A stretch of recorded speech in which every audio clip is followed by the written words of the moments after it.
정성을 다하는 국민의 방송 KBS가 6시를 알려드립니다. AM 711kHz, FM 97.3MHz, KBS 1라디오입니다. HLKA.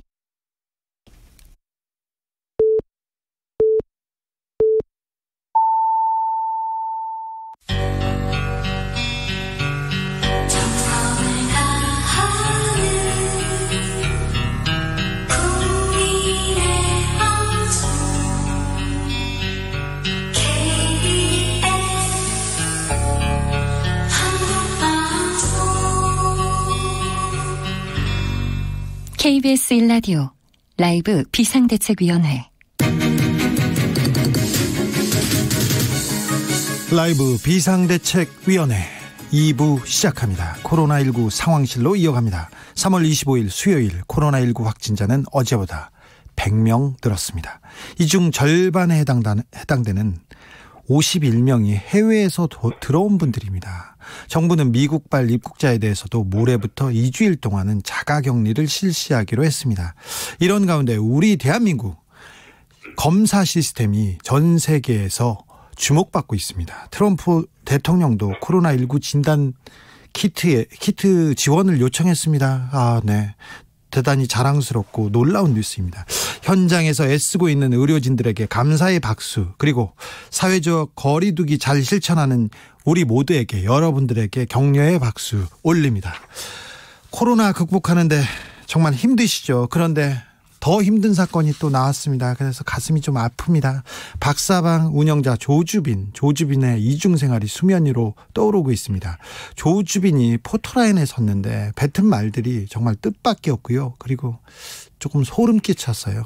조주빈의 심리, 잔인함의 근원, 그 악행의 근원은 무엇인지, 그리고 이 사건들을 언론을 통해서 고스란히 접하는 국민들은 어떻게 이 상황을 바라봐야 하는지, 혹시 마음의 상처가 되진 않을지 전문가에게 이야기 들어보겠습니다.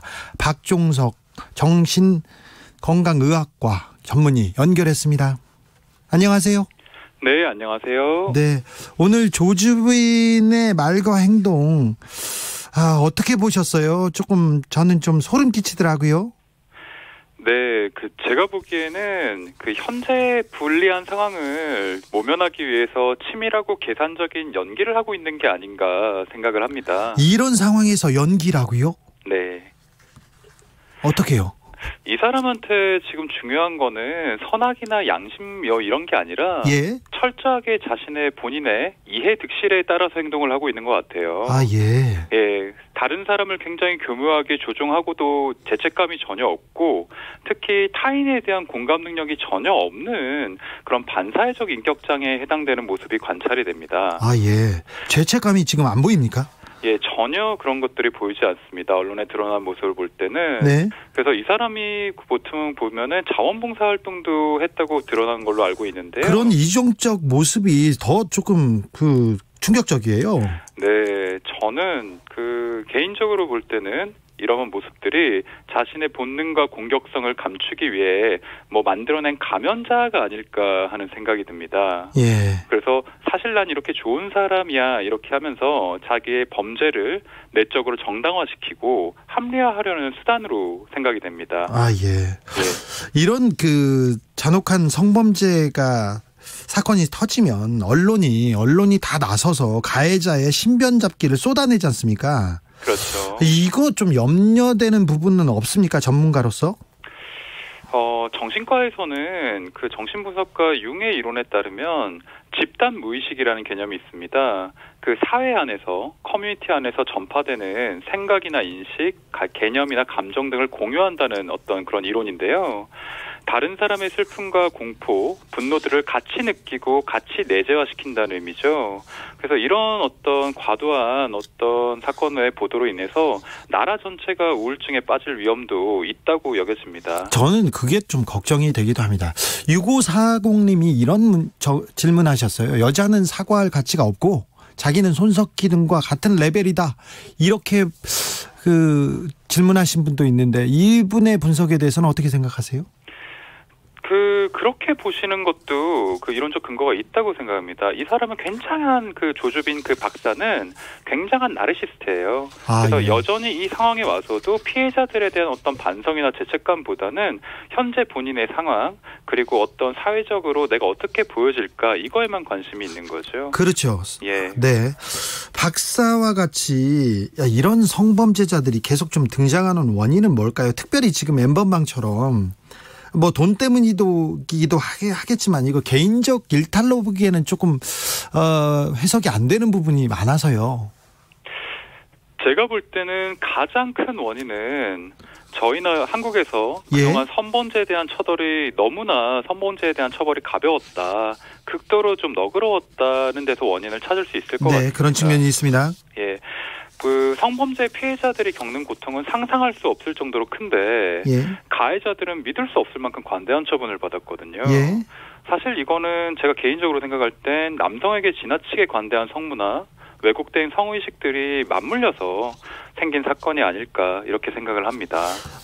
더 좀 적극적으로 처벌을 해야 되는데 강력하게 처벌을 해야 되는데 또 이런 사건이 벌어지면요 또 가해자가 10대인데 철모르는 애들인데 뭐 그럴 수도 있지 이렇게 여기는 문화 좀 있지 않습니까? 그렇죠. 그것 때문에 지금 사실은 강력하게 처벌하자고 해놓고도 이제 나중에 재판 가고 나중에 시간이 흘러서 관심이 무뎌지면 그냥 솜방망이 처벌하는 그런 악순환이 계속되기도 했습니다.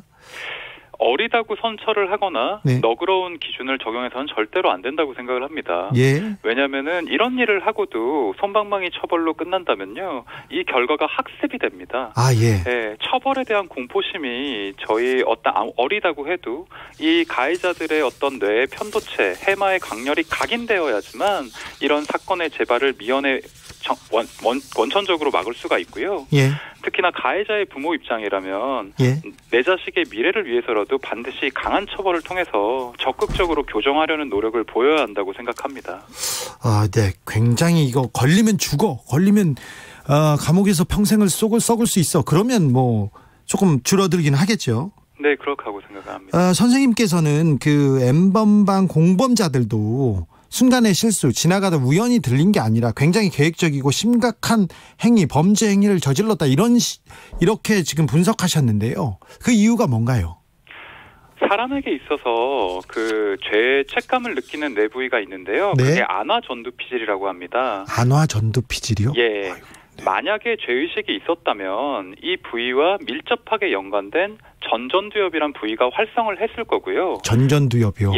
거기 전전두엽이란 부위가 공감 능력과 어떤 통제력, 이런 어떤 판단력에 관여하는 그런 부위입니다. 그래서 그 행동을 멈추라는 명령을 내렸을 건데요.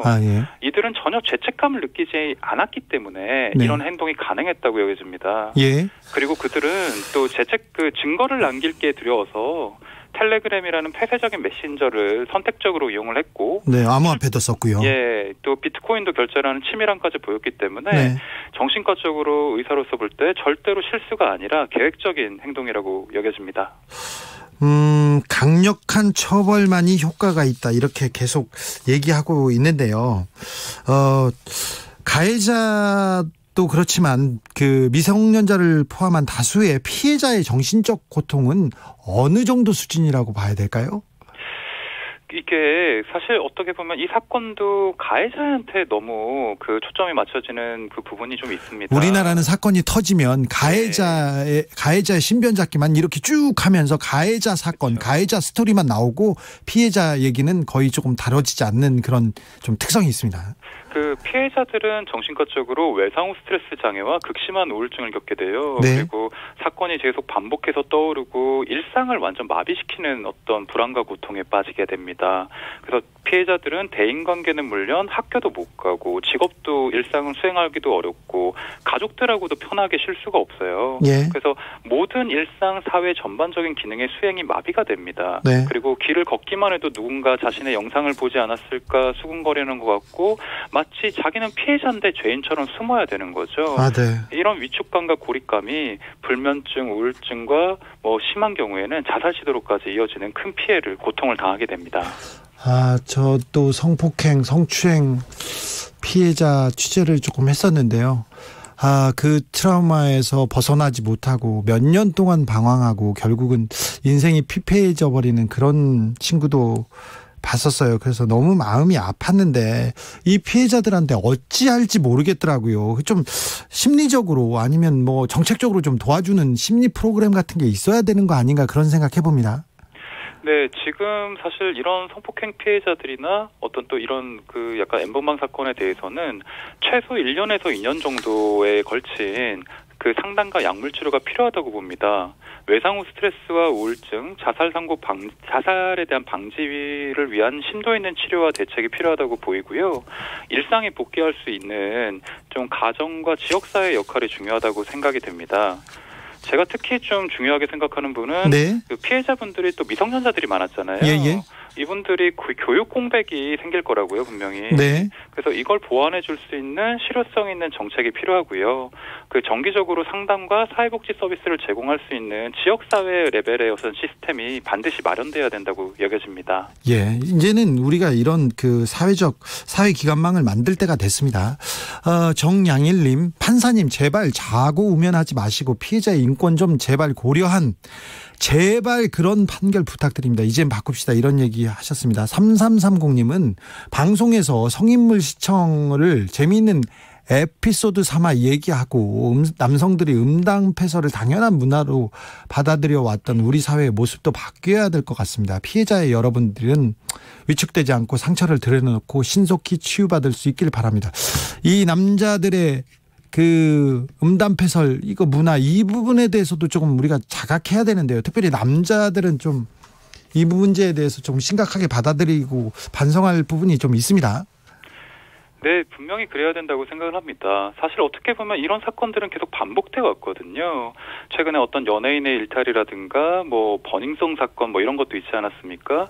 그 이후에도 어떻게 보면 남자들이 이런 어떤 뭐 카카오톡 단톡방에서 음담패설을 하는 거를 별것 아니게 생각하고 그걸 좀 미연에 방지하려는 어떤 자제적인 노력이 없기 때문에 사실 이러한 그 큰 사건으로 발전되는 단초가 되지 않았나. 통렬한 반성이 어떤 남성 사회에서 필요하다고 저는 생각합니다. 네.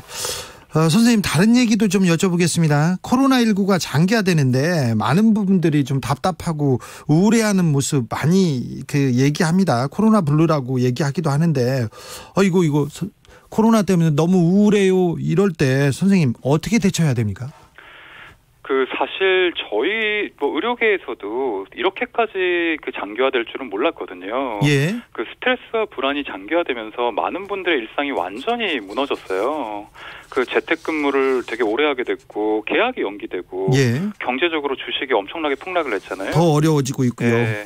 이렇기 때문에 최근에 정신과 환자 수는 오히려 더 늘어났습니다. 그래서 외부 활동을 전혀 못하는 데서 생기는 억압감이나 이런 스트레스가 세로토닌 레벨을 저하시키거든요. 그러니까 어떻게 해야 됩니까? 그러면? 그래서 이럴 때는 심호흡을 좀 하고 명상, 요가, 집에서 할 수 있는 운동이라도 시작을 해서 뇌를 좀 환기시킬 필요가 있고요. 실내에 있을 때만이라도 마스크를 좀 벗고 이완 훈련이나 이런 걸 해주시는 게 좋습니다. 그리고 또한 뭐 게임이나 넷플릭스 이런 걸 최대한 활용해서 스트레스가 누적되지 않도록 그때그때 해소를 좀 해주셔야 됩니다. 제가 명상 요가로는 부족합니다. 그랬더니 스포츠와 넷플릭스까지 나왔네요. 네. 또 뭐 다른 또 좀 뾰족한 수 다른 거 없을까요? 선생님은 어떻게 좀 극복하고 계세요? 선생님 좀 재밌는 거 있잖아요. 하나만 털어놓고 가주세요. 사실 뭐 재밌는 거라기보다는 선생님 이거 하면 재밌다 이런 거 있을 거 아니에요. 나만의 빛의 그런 거. 저는 반신욕을 되게 즐겨하는 편이고요. 네. 그리고 먹는 걸로 또 스트레스를 많이 푸는 편인데 사실 제가 제일 지금 하고 싶은 말은 이럴 때는 연대가 되게 중요합니다. 연대. 본인이 너무 혼자 있다 보니까 스트레스로 인해서 의심도 많아지고 내가 너무 강박적인 느낌도 들고 이런 게 들거든요. 불안이나 공포가 좀 많아질 때는 사람의 마음이 조금 좁아지고 약해지고 예민해집니다. 이럴 때는 주변 사람들한테 연락을 자주 하고 가족들한테 뭐 자주 안부를 묻고 서로 불안과 어떤 우울감을 나누어 짊어지면서 서로 이렇게 연대의식을 가지는 것이 필요하다고 생각이 듭니다. 우리 전문가 선생님의 그 특별한 비책 나왔습니다. 연대. 그리고 반신욕과 먹는 거 잘 먹으면 스트레스 풀립니다. 지금까지 박종석 정신건강의학과 전문의였습니다. 감사합니다, 선생님. 네, 감사합니다. 라디오 정보센터로 가기 전에 1895님 문자 왔습니다. 한 달 넘게 보안요원이라 온도 열감지 체크하고 있는데 너무 힘들지만 이분들 보안요원들 너무 힘들어요. 네, 감사하게 생각합니다. 너무 힘들지만 그래도 누구나 다 힘든 시기이기에 보람을 느끼며 쉬지도 못하고 일합니다. 그런데 우리 보안요원님께서 열감지 체크하고 앞에서 체크해 주셔서 건물 들어와서 저희가 안전하게 잘 지냅니다. 감사합니다. 2515님, 저는 3월생이라 이번 선거에 참여하게 됩니다. 아이고 잘하셨어요. 2002년 3월생이라는 거죠. 태어나서 처음으로 민주주의에 직접 영향을 끼치게 되어서 기쁩니다. 아이고 축하드립니다. 코로나 때문에 밖에 못 나가고 집에서 공부만 하느라 무력하네요.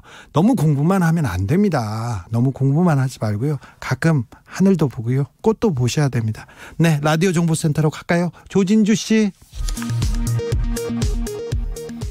어제 국내 코로나19 신규 확진자 100명 중 51명이 해외 유입 사례로 확인됐습니다. 정부는 오는 금요일부터 미국발 입국자 전원을 2주간 자가격리 대상에 포함시키기로 했습니다. 개학이 약 열흘 앞으로 다가온 가운데 정부가 원격 수업도 학교 수업으로 인정하는 방안을 검토하면서 온라인 개학도 추진하고 있습니다. 중앙재난안전대책본부는 코로나19로 생활에 어려움을 겪는 저소득층 230만 명과 만 7세 미만 아동, 공익활동 참여 노인에게 다음 달부터 한시적으로 소비 쿠폰을 지원한다고 밝혔습니다. 600억 달러 규모의 한미 통화 스와프 계약에 따른 달러화 공급이 이르면 다음 주 중 이뤄질 전망입니다. 식약처가 매주 국민들에게 2장씩 판매되는 공적 마스크의 물량을 서너 장으로 확대해가는 방안을 문재인 대통령에게 보고했습니다. 문 대통령은 물량 확대에 속도를 내달라고 당부했습니다. 코로나19가 전 세계로 확산되고 있는 가운데 위기 극복 방안을 모색하기 위한 주요 20개국 특별 화상 정상회의가 내일 개최됩니다. 문재인 대통령은 필수적인 경제 교류 필요성을 강조할 예정이라고 청와대가 밝혔습니다. 텔레그램으로 성착취 영상물을 제작 유포한 혐의를 받는 박사방 운영자 조주빈이 검찰에 넘겨졌습니다. 검경은 오늘 디지털 성범죄 특별수사본부를 꾸리고 철저한 수사와 검거를 예고했습니다. 손석희 JTBC 사장이 텔레그램 박사방 운영자 조주빈에게 속아 금품을 건넨 사실이 있다고 밝혔습니다. 조 씨는 흥신소 사장인 것처럼 속여 손 사장에게 접근했다고 설명했습니다. 지금까지 라디오 정보센터 뉴스였습니다.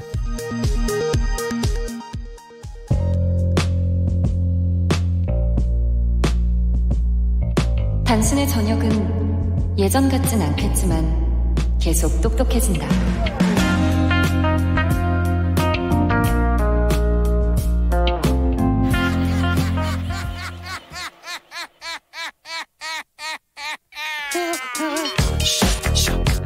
웅성웅성 와글와글 쑥덕쑥덕 도란도란. 오늘 비데이 기자실에서는 과연 어떤 소리가 날까요? 들어보시죠. 기자들의 수다. 라이브 비데이 기자실을 찾은 오늘의 기자는 KBS 디지털 뉴스부의 에이스 김기아 기자입니다. 안녕하세요. 안녕하세요. 오늘 청취자 여러분께 드릴 말씀이 많죠? 네, 먼저 오늘 준비한 내용을 시작하기 전에요. 먼저 전해드릴 말씀이 있습니다. 본방송에서 지난 3월 18일에 코로나19에 묻힌 뉴스 김기아 기자가 발굴해드립니다라는 제목으로 신도 성폭행 및 노동력 착취 혐의를 받고 있는 종교시설 교주가 유병원 전 회장과 같이 활동을 했으며 구원파로부터 갈려나왔다라고 했는데, 이에 대해서 기독교 복음침례회 측이 해당 보도에서 교주로 보도된 박모 씨는 1980년대 본 교단에서 쫓겨난 사람이고 본 교단의 교리와 전혀 다른 주장을 하고 있는 사람으로 구원파의 분파가 아니다라고 알려왔습니다. 김기아 기자, 묻힌 뉴스 브리핑입니다. 묻힌 뉴스 정말 중요한 뉴스인데 네. 묻혔어. 그렇습니다. 코로나에 묻히고 또 묻혔어. 근데 김기아 기자가 발굴해서 가져왔습니다. 오늘은 어떤 뉴스입니까? 지금 여러분들 지난주 이제 금요일부터 지금까지 안 그래도 지금 코로나 때문에 심신이 굉장히 피곤한 상태 아니겠습니까? 전 국민들이. 네. 그런 상태인데 또 듣도 보도 못한 N번방이라는 또 이걸로 정말 더 뭐랄까 분노하고 분개하고 무력감에 빠지는 분이 많은 것 같아요. 속상해 죽겠어요. 그렇습니다. 죽겠어. 그런데 네.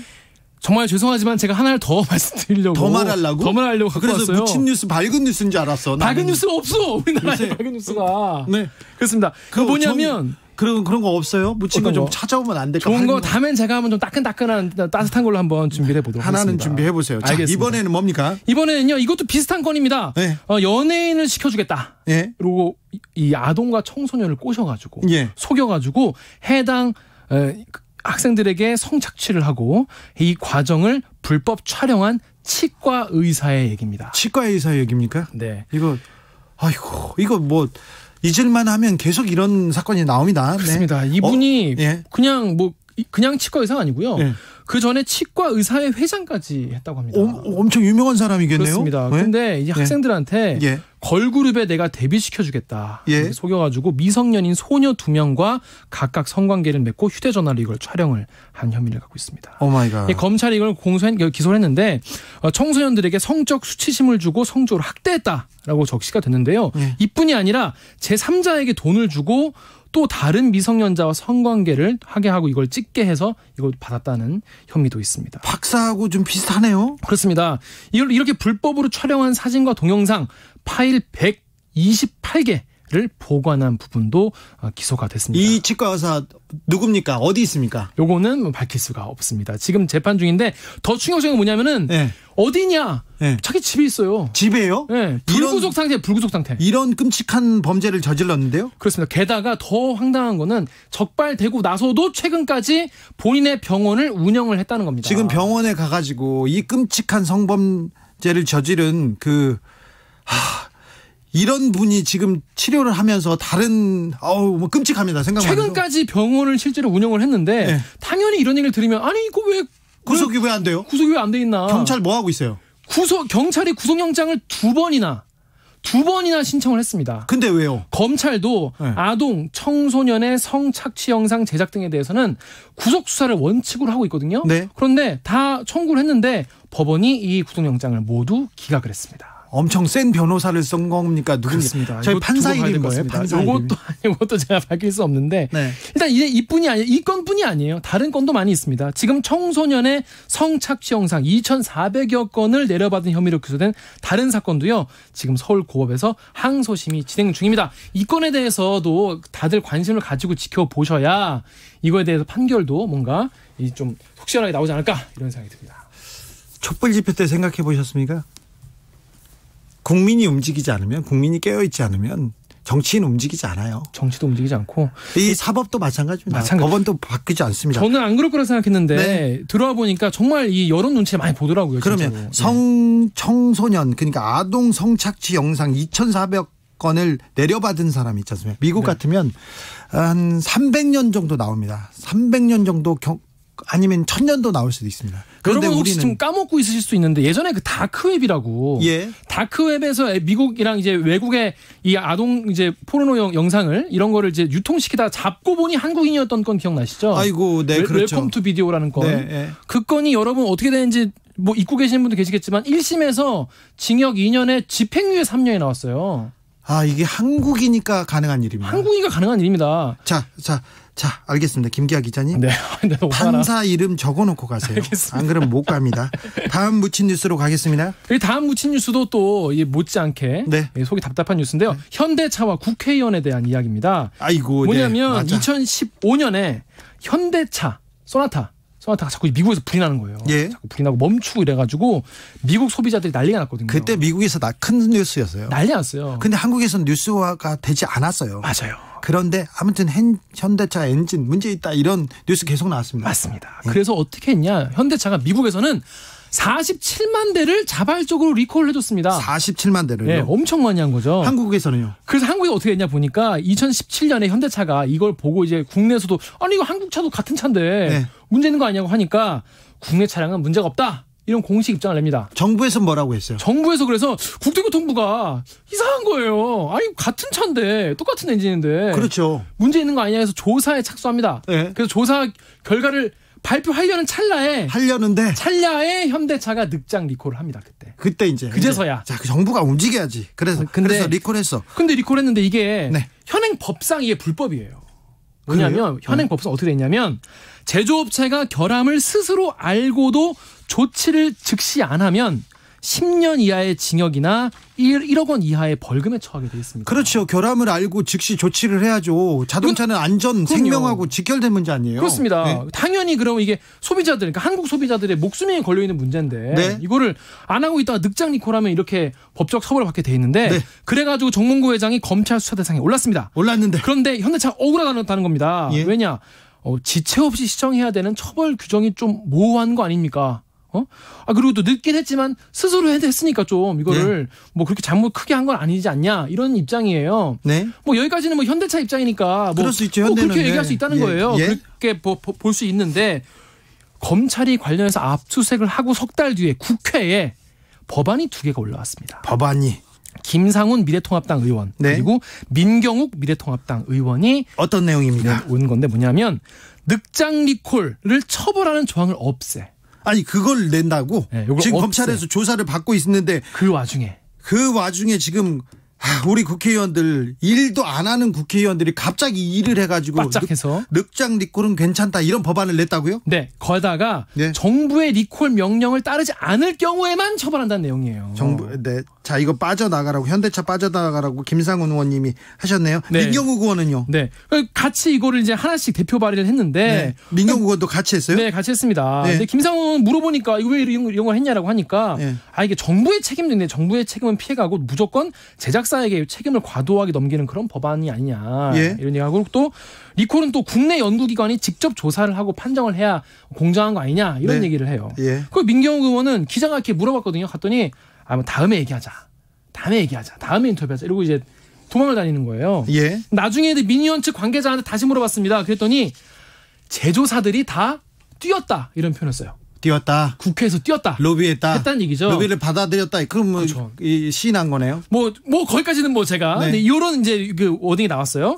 자기네들이 큰일 나는 법안이니까 자동차 산업협회 회장이 있는데 민경욱 의원이 청와대에 있을 때 같이 있었던 분이니까 열심히 뛰었다는 겁니다. 라는 녹취가 나왔어요. 아이고. 근데 이게 그러면 이 얘기만 들으면 믿을 수 있냐? 또 이 더불어민주당의 황희 의원 같은 경우에는 직접 자기도 이런 로비를 받았으나 자기는 하지 않았다. 이런 얘기를 합니다. 현대차한테 직접 그 로비를 받고 그렇습니다. 법을 만들어서 발의한 거네요. 네. 근데 이제 이게 황희 의원 같은 경우에는 본인이 이의적이 했다는 거예요. 이런 부분이 좀 이상하지 않냐? 하니까 현대차가 답변을 못해서 내가 양심상 못하겠다라고 해서 그때 그래서 발의를 안 했다고 합니다. 결국 결론은 어떻게 됐죠? 결국 결론은 법안 개정은 물 건너갔습니다. 물 건너갔는데 아직도 지금 현대차는 재판에서 법정에서 지금 싸우고 있어요.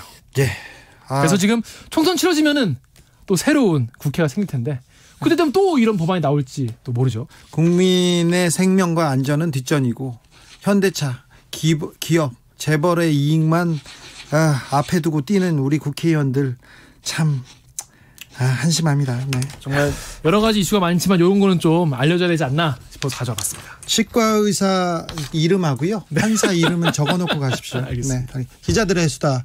지금까지 KBS 디지털 뉴스부 김기화 기자였습니다. 감사합니다. 고맙습니다.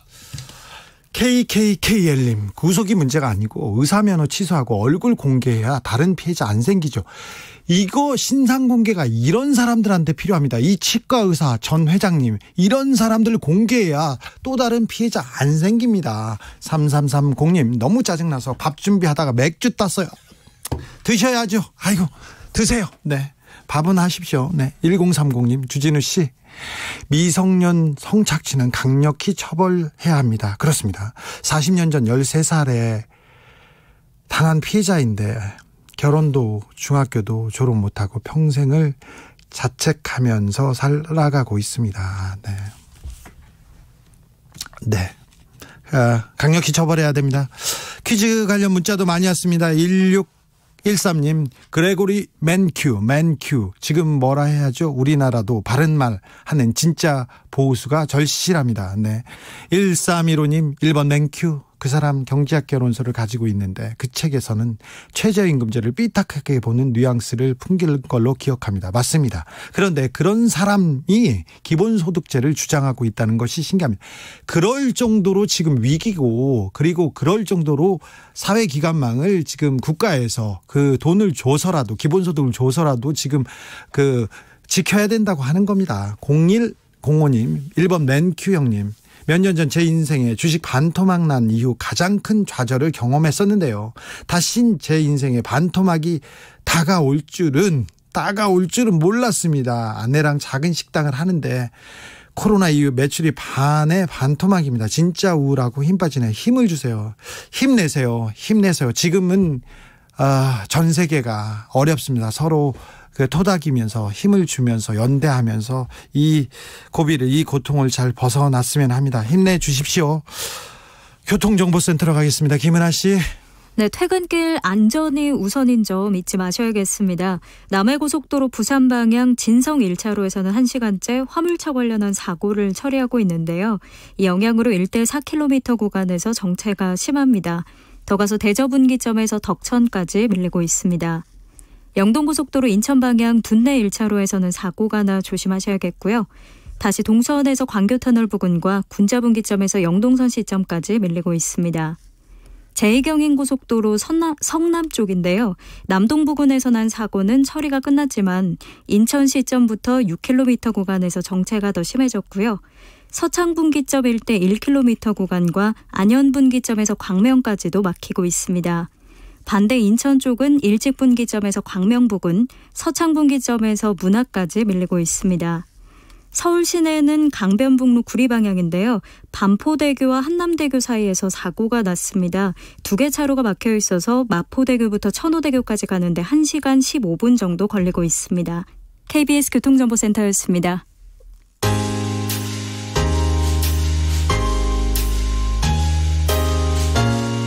당신의 퇴근길, 야근길, 하굣길, 정처 없이 걷는 길, 그 모든 길에 변함없이 함께합니다.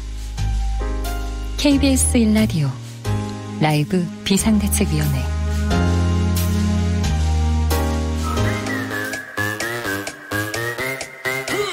모두 정숙해 주십시오. 재판 5분 전입니다. 재판부 입장하고 변호사들 들어왔습니다. 사건 번호 0325. 그럼 오늘 재판 시작합니다.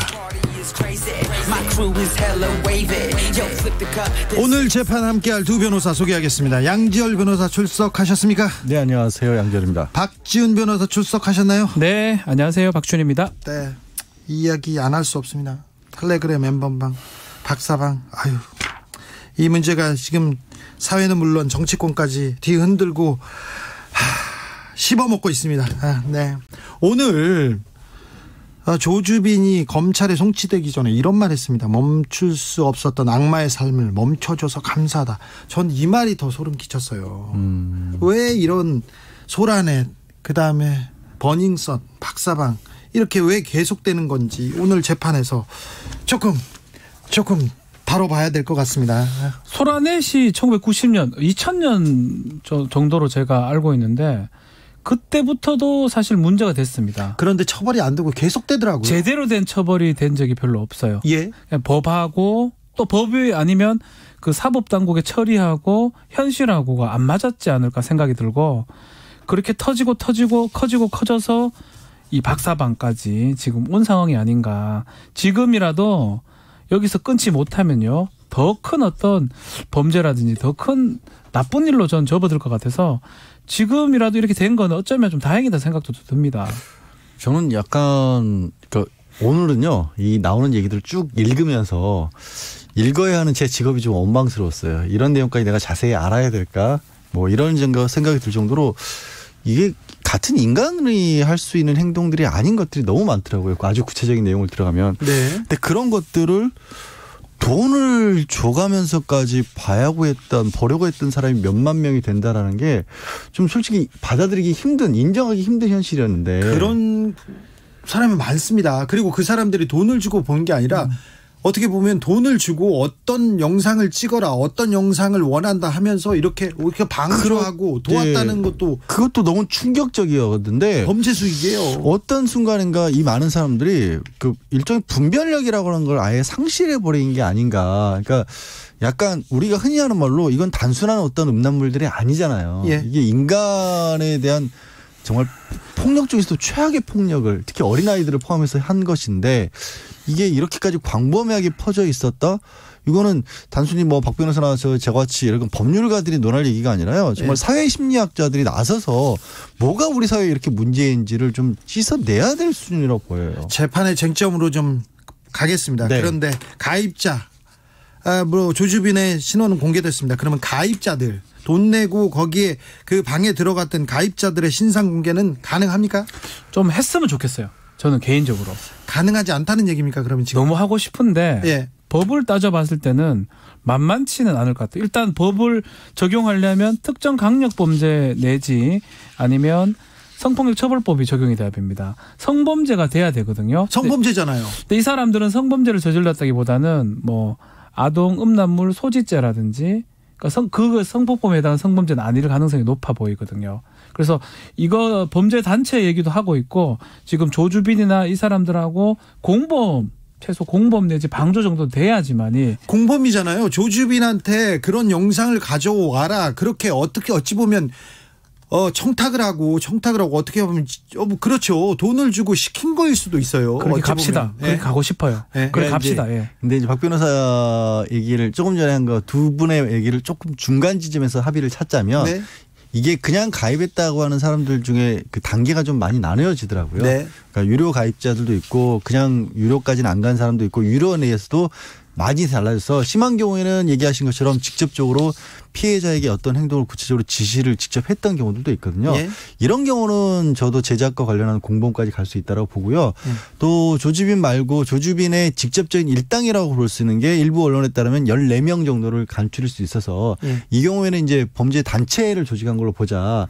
이런 인원에 대해서는 분명히 공개까지 갈 수 있다고 보는데 어제 추미애 법무부 장관도 그런 얘기를 지적했습니다. 했죠. 근데 그것보다 넓은 범위 안타깝게도 약간의 그냥 좀 한 발짝 뺀 사람들에 대해서는 지금 그 사람들이 그런 영상들을 가지고 있었다고 할지라도 소지죄는 1년 이하거든요.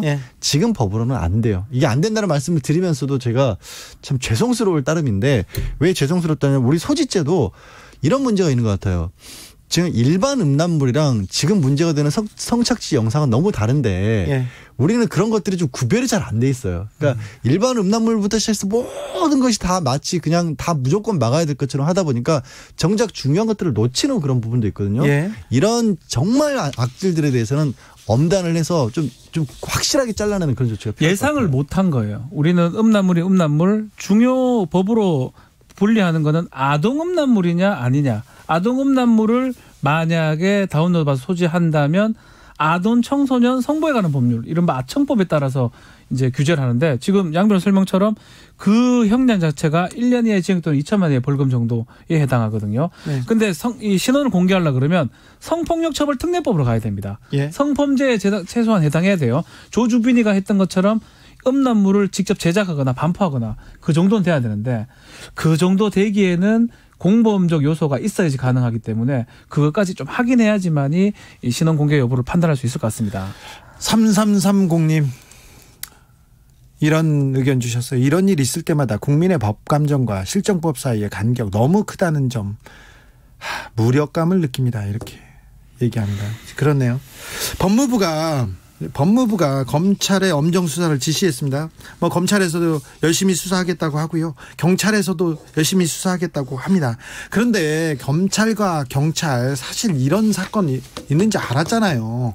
알았잖아요. 근데요. 이 부분은 저는 확실하게 말씀드렸을 거면 경찰이 정말 잘한 거예요. 이번 수사는요? 이번 수사는 잘했는데. 왜냐하면 이게 지난해 9월경부터 알려지기 시작했고 물론 알려지기 시작한 계기에는 불꽃이라고 불리는 대학생 추적팀의 그 기여도 굉장히 큽니다만 그 부분이 알려지고 나서 저는 그게 일부 기성 언론에서도 지난해 한 11월 전부터 보도를 시작했는데 보면서도 야 이걸 잡을 수 있을까 저는 반신반의 했어요. 네. 왜냐하면 텔레그램 텔레그램이고. 쓰고 있고 가상화폐 사용하고 있어서 근데 이게 검거된 과정을 보니까 경찰에서 정말 해외 곳곳을 비지고 텔레그램 같은 경우도 예상 못했던 게 이제 해외는 우리보다도 아동 청소년 관련된 부분은 훨씬 업겨가기 때문에 네. 이 부분에 있어서는 그쪽에서도 정보를 적극적으로 제공을 해줬다는 겁니다. 네. 그래서 진짜 못 잡을 줄 알았던 걸 찾아낸 거거든요. 이거는 법무부에서 앞으로 이렇게 하겠다는 지침을 밝힌 것처럼 환영하는데 다만 이번 수사와 관련해서는 경찰의 공이 훨씬 크다. 그리고 그거에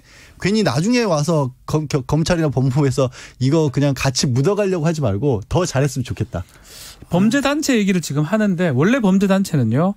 이렇게 모여야 됩니다. 수계가 있어야 되고요. 그리고 조직이 있어야 돼요. 역할 분담이 있어야 되고 지휘 체계가 있어야 돼요. 아니 이 텔레그램 방에 맞습니다. 그 지위가 다 그대로 있잖아요. 그거는 사실 우리가 예전에 말한 범죄단체는 오프라인 네. 눈으로 보면서 형님 해라 이럴 때 예상하고 만든 건데 저는 적용할 수 있다고 봅니다. 네. 인터넷상에서 지휘 체계 분명히 있고요. 이 사람들 거기에다가 두목급도 있고 예. 또 역할 분담도 하고 있고 예. 또 다른 범죄를 시키기도 합니다. 그렇기 때문에 지금 범죄단체 얘기를 법무부에서 하고 있는데 조금 적극적으로 좀 적용을 해가지고 범죄단체를 적용한다 그러면 쉽게 좀 입건이나 이런 게 가능해지거든요.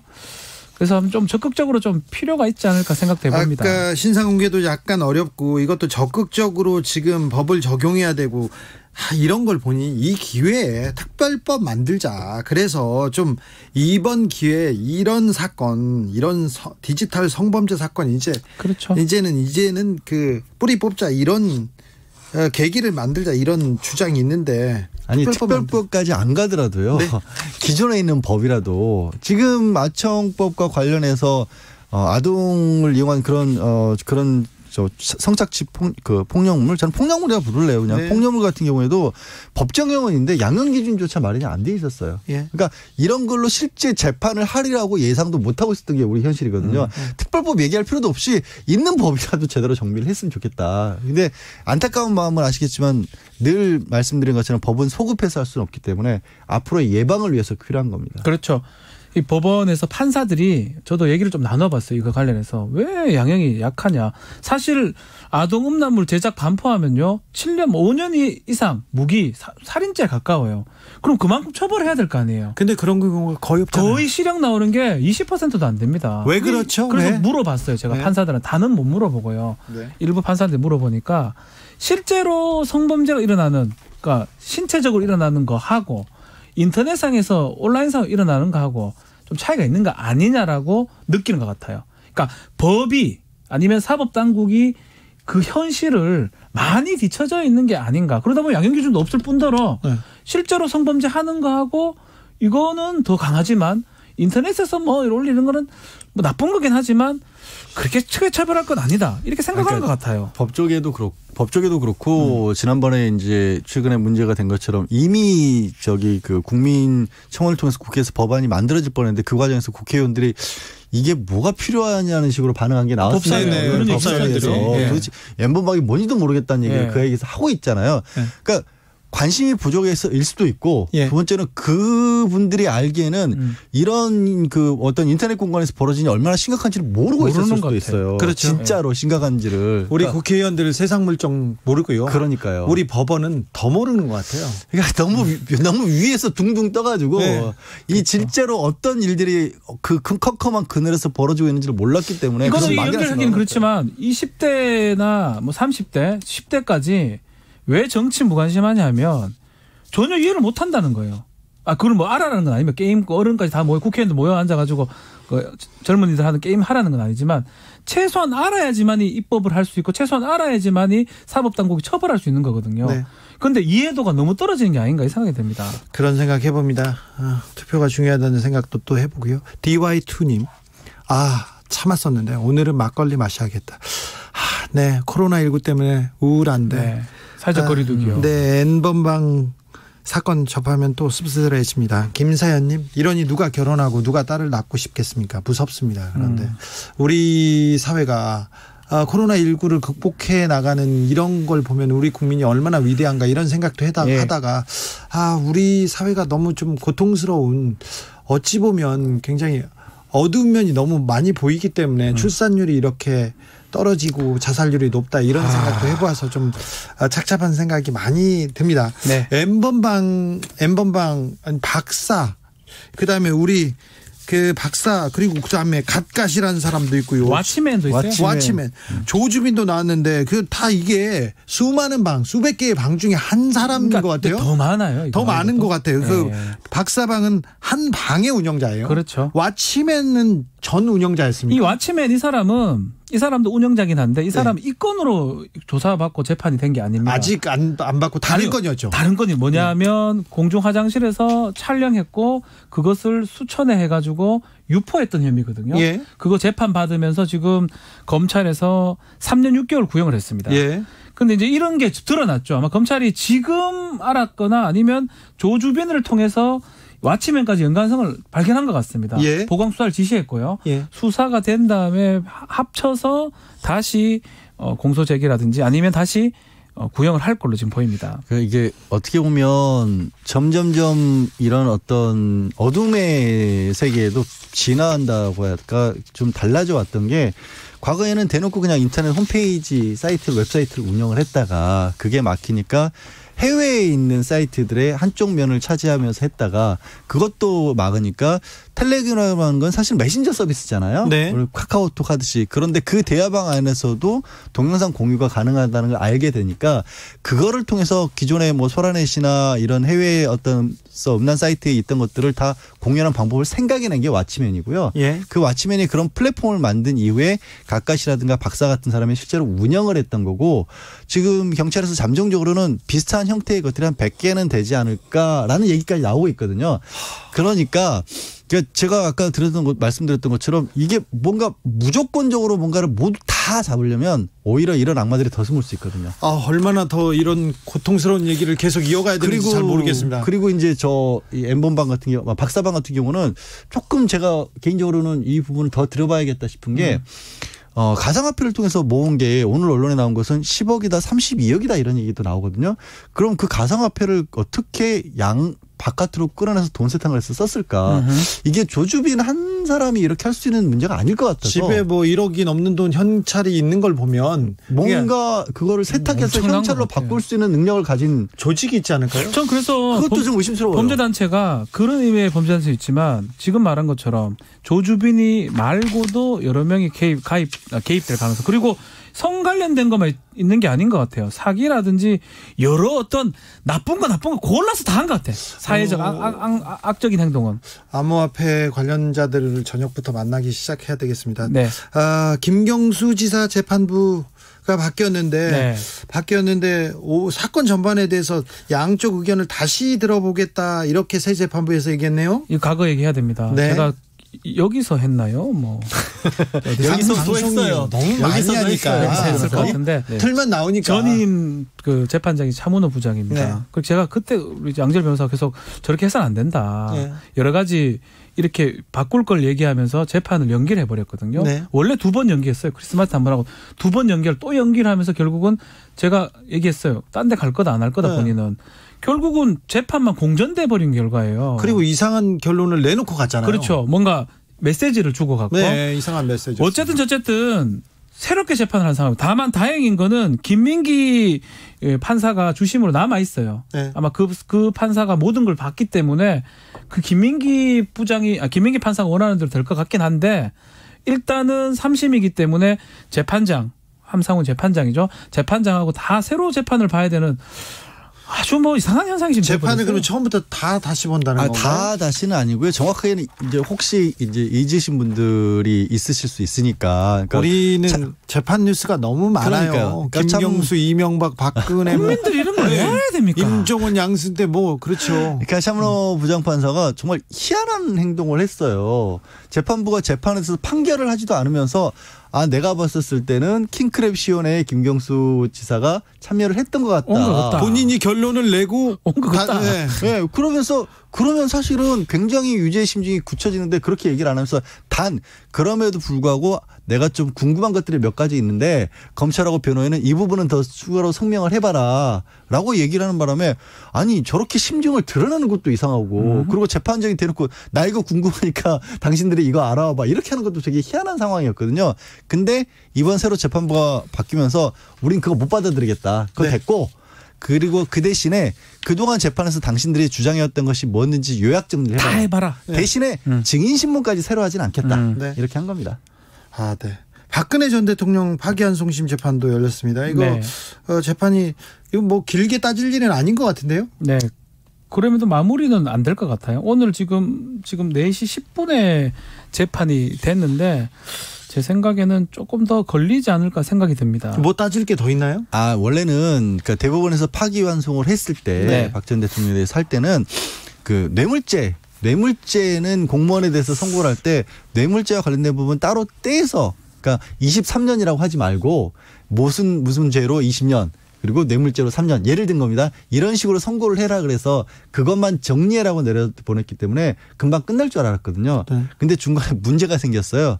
이제 김기춘 전 비서실장 직권남용과 관련해서 김기춘 전 비서실장에게 적용된 혐의 중에 일부가 이거는 직권남용이 안 될 것 같다라고 다시 또 내려보냈거든요. 근데 김기춘 전 비서실장의 직권남용은 박 전 대통령과 겹치니까 연결돼 있으니까 결국 그 직권남용 부분도 다시 보게 된 거예요. 다만 이게 박 전 대통령 재판 전체 가운데서 비율로 따지면 한 100분의 1 정도밖에 안 되기 때문에 사안에 큰 영향은 안 끼치지만 결론은 여름쯤으로 미뤄질 것 같습니다. 형량이 조금 줄어들 것 같지만 재판은 계속되어야 된다. 두 변호사님들 좋은 재판 뉴스는 없어요? 좋은 일은요 재판에 안 갑니다. 네? 아니 그래도 재판에서 그렇습니다. 서초동만 가면요 저도 며칠 우울해요. 없어요. 그건 날마다 다니는 저도 사무실만 가면 우울해요. 이상하게. 그러니까 그래서 서초동에 있거든요. 그래서 사무실. 방송국에서 살고 계세요?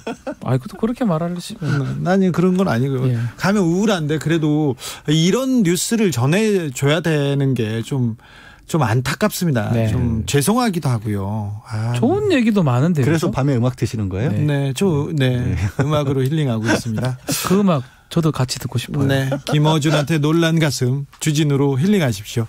송혜주님 정말 국민이 정신 바짝 차려야 합니다. 우리 국민이 정신을 바짝 차려서 우리 사회가 이만큼 온 겁니다.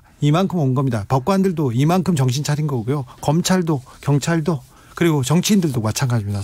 투표 중요합니다. 9301님 사법부 국회의원 디지털 범죄 공부해야 합니다. 너무 안일하게 자리만 지키는 것 같습니다. 이런 지적도 좀 따끔하게 들립니다. 오늘 고생 많으셨습니다. 예, 왠지 뭐 고생을 했다고 하는데 뭔가 비난의 목소리가 저희한테 돌아가는 아니 이런 뉴스를 전해서 또 변호사님들도 고생하셨습니다. 네, 진짜 기분이 좋지 않았습니다. 네. 음악이나 좀 들으랍니다. 좀 이따 들으세요. 네. 지금까지 재판 5분 전 양지열 변호사, 박지훈 변호사 함께했습니다. 인사 감사합니다. 네, 감사합니다. 힘들고 지치시죠? 네, 오늘도 고생 많으셨습니다. 여러분들이 얼마나 소중한지 정말 소중한 존재인데 그 존재를 좀 잊고 사는 것 같아서 제가 시 한 편 준비했습니다. 어떤 경우에는 내가 이 세상 앞에서 그저 한 사람에 불과하지만 어떤 경우에는 내가 어느 한 사람에게 세상 전부가 될 때가 있다. 어떤 경우에도 우리는 한 사람이고 한 세상이다. 이문재 시인의 어떤 경우라는 시였습니다. 사회적 거리두기 아직은 조금 더 해야 됩니다. 힘들고 어려운지 압니다. 근데 조금만 힘을 내주십시오. 몸은 멀리 마음은 가깝게 조금만 더 같이 가봅시다. 힘을 내주십시오. 카펜터즈의 Close to You 들으면서 저는 여기서 인사드리겠습니다. 퀴즈 정답은 1번 맨큐였습니다. 맨큐. 모바일 커피 쿠폰 받으실 분은 라이브 비데이 홈페이지에서 확인하십시오. 저희가 선물로 보답하겠습니다. 저는 내일 오후 5시 5분에 돌아오겠습니다. 지금까지 주진우였습니다. 아닌 밤중에 주진우입니다에서 다시 인사드리겠습니다.